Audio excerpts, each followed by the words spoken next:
Mimi nimesimama hapa, naitwa Saada Mkuya Sanu, ni waziri ofisi ya Rais Ikulu Zanzibar. Leo niko hapa nafurahi sana. Nimefurahi kwa sababu kuja kwangu hapa pengine kumekuwa influenced na mtu mmoja.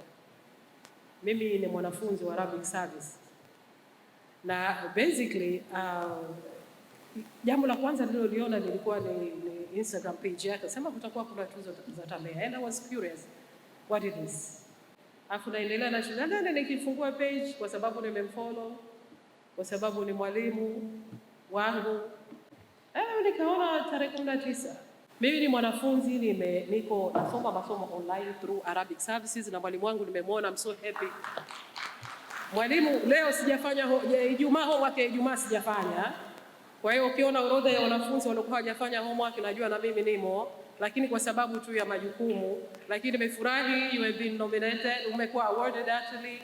Lakini hii inatoa hamasa kwamba kwa sasa sio lazima kwamba tunakwenda madrasa, lakini kumbe kuna njia nyingine ambazo tunaweza tukajifunza.